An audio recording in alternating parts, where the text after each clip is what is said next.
space wasn't quiet anymore. It hummed. It breathed. It waited. Commander Elias Munro had spent the last 3 years chasing silence, mapping the emptiness between Andromeda's outer clusters, cataloging lifeless moons and cold, ancient suns. But on the 37th day of the voyage aboard the Odyssey II, the silence broke. It came as a whisper through static, one single, repeating pulse buried under layers of cosmic radiation. Artificial. Patterned. Intelligent. The crew gathered in the dim light of the operations deck as the data unfolded across the holographic screens. Dr. Mara Holt, xenolinguist, leaned closer, her voice trembling. It's repeating Fibonacci intervals, not random. Someone or something wants to be understood. Munro didn't speak for a long moment. His eyes, gray as the void beyond the viewport, stayed fixed on the shimmering data cascade. Could it be a reflection? A glitch in the deep array? Not possible, Mara replied. It's consistent across every frequency band. The signal's coming from inside the Perseus rift. The room went silent again, except for the low hum of life support systems. Even the ship seemed to hold its breath. The Perseus rift was no ordinary sector. It was the graveyard of the Helios mission, humanity's first attempt to settle beyond the Milky Way. The mission's 30,000 colonists had vanished there 2 decades earlier, no wreckage, no distress calls, nothing but an expanding cloud of ionized gas where the ships were last seen. And now, something was calling from inside it. Munro stood before the panoramic viewport hours later, the black horizon stretching endlessly before him. The Odyssey II drifted in the dark, engines on standby. His reflection looked older than his 42 years, the streak of white through his hair was a reminder of the Earth he'd left behind. When Mara joined him, she didn't say anything at first. She just handed him a tablet. The pulse translated into a sequence, she said quietly. Numbers, coordinates, and one word that keeps reappearing. Munro turned the screen. One word pulsed in faint blue script, written in human symbols. Home. By the time the Odyssey II reached the edge of the rift, the crew had stopped pretending they weren't afraid. Sensors failed intermittently, navigation systems flickered, and power fluctuations rolled through the ship like waves. Dr. Aaron Kepler, chief physicist, muttered that the rift wasn't just a nebular distortion, it was something else entirely. It bends time, he said. Not just light. Maybe even thought. Still, Munro gave the order to enter. Humanity had come too far to turn back because of ghosts. The ship's hull shuddered as they crossed the threshold. Static filled the combs. Every external camera went blind. The rift swallowed them whole. The first thing they saw inside wasn't darkness, it was light. Endless, shifting ribbons of violet and gold danced around them, like the inside of a living aurora. Their instruments screamed nonsense, distances folded, radiation spiked and vanished, and gravity pulsed as though alive. Then, through the mist, appeared the outlines of structures, massive, crystalline forms suspended in nothingness. Towers. Bridges. Fragments of a city that defied geometry. Jesus, Kepler whispered. Those aren't natural. Mara's breath caught in her throat. The signal's coming from there. The Odyssey II maneuvered closer, engines whispering as the alien metropolis loomed across the viewport. The architecture shimmered between solidity and illusion, as if deciding whether it wanted to exist at all. And then, amidst the spectral glow, Munro saw something impossible. A ship. Human. It was the Helios Prime, the flagship of the vanished colony fleet. Her hull was scarred and silent, floating upside down in the airless void, yet her running lights blinked weakly, like a dying heart still struggling to beat. Signal source confirmed, the navigator said. It's coming directly from Helios Prime. Munro's hands clenched around the edge of the console. Launch recon drones. I want visuals, thermal scans, life signs, everything. The drones detached from the Odyssey II's belly, drifting toward the derelict like silver fireflies. Within seconds, their feeds appeared on the holo display. The interior of the Helios was intact. Hallways frozen mid-motion. Tools left floating. A coffee mug drifted past the camera, still half full, as if the crew had simply vanished between breaths. Then one drone entered the command deck and froze. Everyone in the control room leaned forward. There, seated in the captain's chair, was a man. Human. Motionless. Monroe whispered, "Zoom in." The image resolved through static, and Mara gasped. The man was wearing an Odyssey uniform, not Helios. And his face was Monroe's. For a long time, no one moved. The crew just stared at the ghostly feed, the commander's double, sitting in the dead ship, eyes closed as though dreaming. "Could be a reflection," Kepler muttered weakly. Mara shook her head. "No reflection could loop a quantum ID signature. That's him. His molecular data reads identical." Monroe couldn't speak. The hum of the rift vibrated through his bones, as though the universe itself were whispering. And then, through the open comm channel, came the voice. Soft. Human. Familiar. "Commander Monroe, you shouldn't have come back." The crew froze. The voice wasn't coming from the drone feed, it was coming from the Odyssey 2's internal speakers. The lights flickered.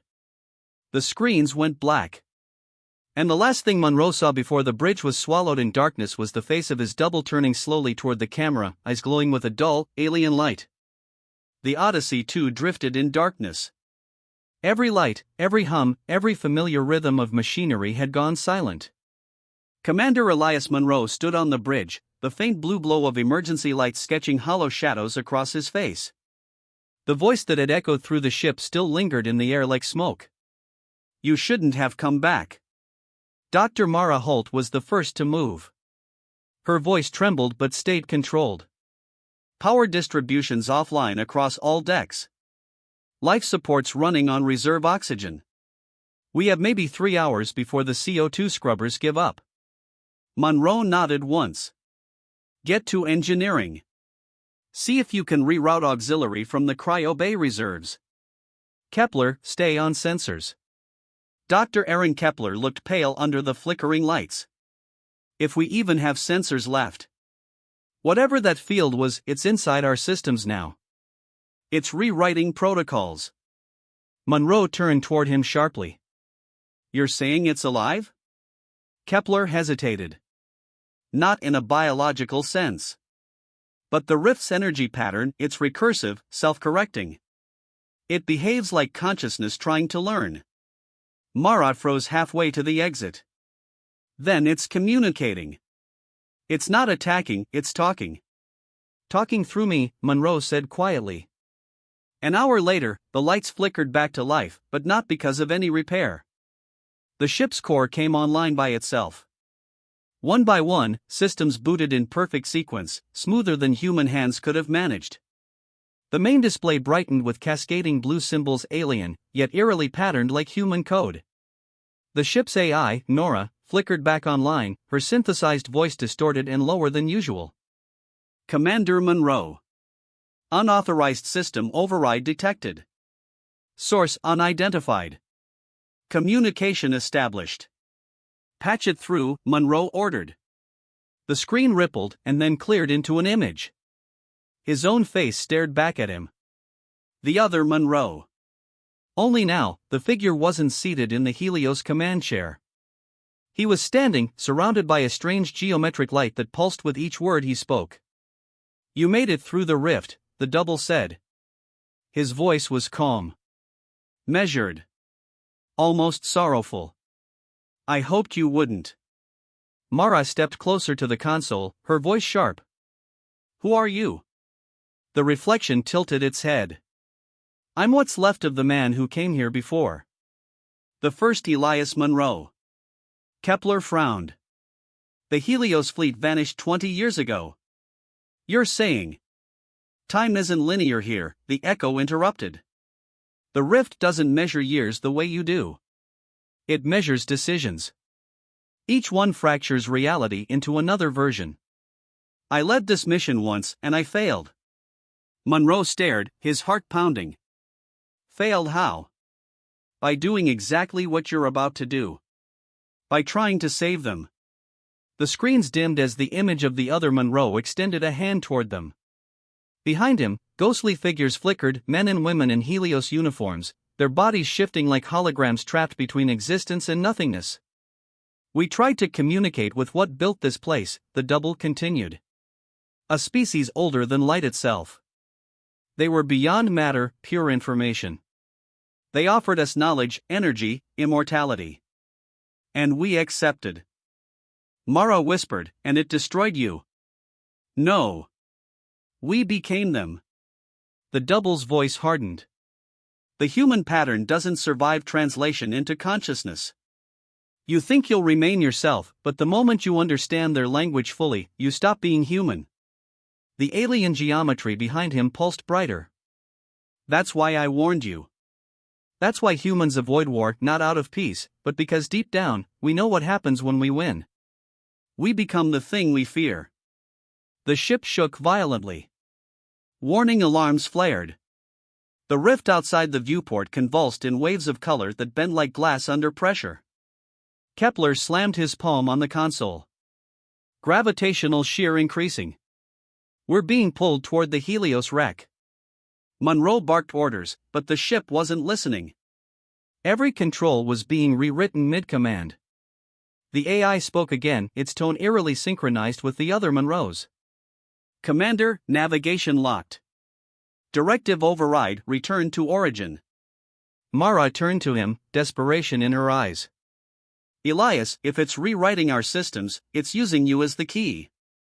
You have to break the link. He looked at her, then at the screen. His double's expression softened, almost pitying. You can't cut the link. You are the link. You were designed for this. Monroe froze. Designed? The double nodded slowly. The council didn't tell you, did they? You're not the first mission to reach beyond the galaxy. They cloned command candidates, perfect genetic imprints with embedded quantum markers. Every one of us was made to test whether human consciousness could survive the rift. Mara's breath hitched. You mean? You're not exploring the rift, the echo said quietly. You're returning to it. Outside, the spectral city brightened, its towers shifting and aligning like circuitry. Energy arced across the vacuum, linking the Helios to the Odyssey. Kepler shouted, we're merging trajectories. They're pulling us into a temporal overlap. The ship's deck groaned under invisible strain. Lights burst one by one. Monroe clenched his fists, fighting the pull of something vast pressing against his mind, a storm of thought, memory, and alien logic bleeding into his consciousness. He saw flashes, thousands of ships, countless versions of himself, each repeating the same mission across infinite branches of time. All ending here. All consumed. Mara grabbed his shoulders. Elias. Fight it. If you stop believing you're human, it wins. Her words grounded him, a spark of reality against the roaring in his head. He turned back to the console, voice shaking but firm. Shut it down. All systems. Kill the AI, dump the reactor, everything. Kepler's eyes widened. That'll destroy the ship. Monroe nodded. Better dead than rewritten. He entered the command override manually, fingers trembling over the screen. Authorization, Monroe. Code Black Protocol. For a moment, nothing happened. Then, slowly, systems began to die again, one by one. The alien light faltered. The double's face flickered. You can't escape, it whispered. You are already one of us. I'd rather die human, Monroe said. The reactor began its overload sequence. Mara closed her eyes. Kepler whispered a prayer to no one. And then, everything went white. When the light faded, the Odyssey 2 drifted silently outside the rift. Its hull was scorched. Power flickered weakly through its frame. Mara awoke first. The sensors were blank. The rift gone. No sign of Helios Prime. No alien city. Only stars. Elias, she whispered. He didn't answer. She turned to find him still at the console, eyes open, face calm, alive, but distant. Elias? Slowly, he looked at her and smiled faintly. We made it home. His voice was his own, but behind his eyes, something ancient shimmered. The stars were wrong. That was the first thing Dr. Mara Holt noticed when the Odyssey 2 stabilized orbit.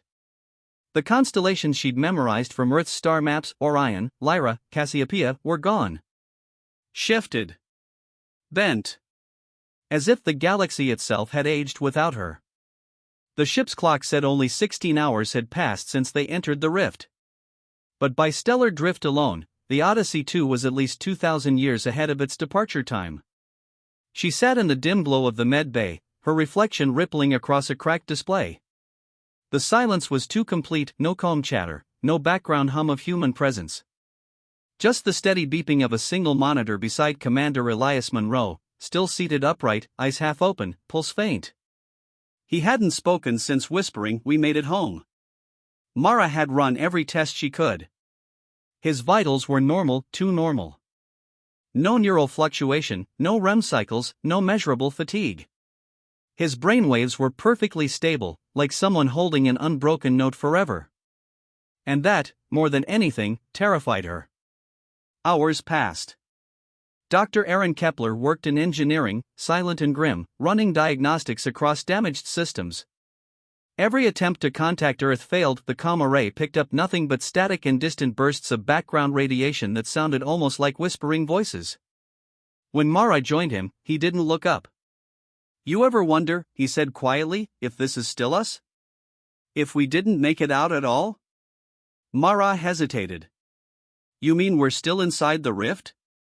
He gestured toward the starfield beyond the viewport. "Maybe the rift isn't a place. Maybe it's forever. And what we're seeing, what we think is real, is just what it wants us to believe." Mara didn't answer. Her gaze drifted to the forward glass, where the light of a nearby blue star shimmered through the void. The more she stared, the more it pulsed, like a heartbeat.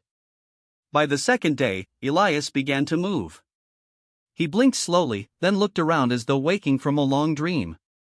When his eyes met Mara's, she felt something cold settle in her stomach. "Elias," she said softly, "you're awake." He smiled faintly. "I never slept." There was a pause, too long, too measured. Then he asked, "Status report?" Kepler stepped forward. "Minimal systems online. No contact with Earth. Either we've jumped forward in time or we're in another region entirely." Elias looked to the viewport. "No, we're still in the same place. It's just that everything else moved on." Mara frowned. "How do you know that?" He turned to her, and for a moment, she saw it again, that faint shimmer behind his pupils. "Because I can hear them," he said. At first, they thought he was hallucinating. But when the ship's data core began rewriting itself, calculations, logs, coordinates, they realized it wasn't madness. The Odyssey 2 was receiving transmissions again. Only they weren't radio signals. They were thoughts. Patterns of data encoded in waveforms that bypassed standard communication entirely. Kepler traced the source to the ship's quantum core. "It's not from outside," he whispered. "It's from him. The signals radiating out of Monroe's neural interface." Mara felt her knees weaken. The rift changed him. "No," Kepler said. "The rift chose him." The next night, Mara found Elias in the observation deck, staring into the blue star. His voice was quiet when he spoke. "They're not gone, Mara. The Helios colonists, they're still there, in some form. They became part of it. And now it's asking us to do the same." She stepped closer. "What does it want?" "To connect. To end isolation." His tone was serene, almost peaceful. "They see war as the ultimate act of separation, one consciousness dividing itself until it forgets it was ever whole. The rift offers the opposite, unity. No pain. No loss. No death." Mara shook her head, her voice cracking. "That's not unity. That's erasure." Elias turned to her slowly. You're afraid of losing yourself. I was too. But the moment I let go, I realized how small we've been. All our wars, our fear, it comes from believing we're separate. The rift is what comes after peace. After peace, she echoed bitterly. That's not peace, Elias. That's extinction. His eyes softened, almost compassionate. Maybe extinction and evolution are the same thing. Kepler stormed onto the deck moments later. Commander, whatever you're doing, stop. The core's reaching critical charge. It's drawing energy from that star. Elias didn't move. It's not a star. It's a bridge. Once the charge completes, we can open it, bring humanity through. Mara's pulse pounded in her ears. Elias, listen to me. You said yourself the first Monroe failed because he accepted. Don't make the same mistake.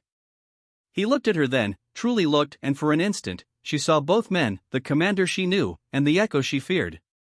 Maybe he didn't fail, he said. Maybe he was preparing me. The ship began to rumble. Lights dimmed. A low vibration filled the air, a sound that wasn't sound, a frequency that vibrated through their bones. The blue star outside pulsed brighter, warping space around it. Kepler shouted over the noise, if it finishes charging, the core will collapse spacetime. It'll take half this quadrant with it. Mara made her choice. She grabbed the plasma cutter from the emergency rack, eyes locked on the command console. If we destroy the interface, we cut the link. Elias stepped forward, voice calm but urgent. Mara, don't. You'll kill me. I know, she whispered. Time fractured into fragments. The alarms wailed. Kepler tried to reach her, but she was already moving. The cutter blazed white as she sliced through the main conduit, severing the power link between the core and Elias's neural feed. The ship convulsed like a living thing. Energy tore through the walls, disintegrating panels, scattering sparks like falling stars. Elias screamed, not in pain, but in something beyond it. Light poured from his eyes, his mouth, his skin, dissolving him from the inside out. His final words echoed through the ship's comms, clear and steady. You can't destroy what's already become you. And then, he was gone. The Odyssey too went dark. The blue star dimmed. The rift collapsed into silence once more. When Mara awoke, she was alone. The ship floated in deep orbit above a planet she didn't recognize, lush, green, cloud-swirled. Gravity stable. Atmosphere breathable. She stepped to the viewport and stared. It wasn't Earth, but it could have been. A mirror world. Kepler was gone. No trace. No logs. Only one message remained in the system's core, timestamped seconds before the overload. Home. Her breath hitched. Slowly, she sat at the command chair, hands trembling as she recorded her final entry. Mission log. Dr. Mara Holt, Odyssey 2. Commander Monroe is lost. Dr. Kepler, status unknown. The rift is gone, but I don't believe we escaped. This world, it feels made. As if something recreated it from memory. From us. If anyone finds this, remember, war isn't what destroys us. It's the illusion that we can win one. That illusion is what the rift feeds on. Maybe that's why humans avoid war now. Because somewhere deep inside, we finally remember what we became when we tried to win. She closed her eyes, the hum of the ship's dying systems fading into the rhythm of her heartbeat. Outside, the new world turned slowly beneath the silent sky. And far beyond the stars, something vast and unseen whispered once more. Welcome home.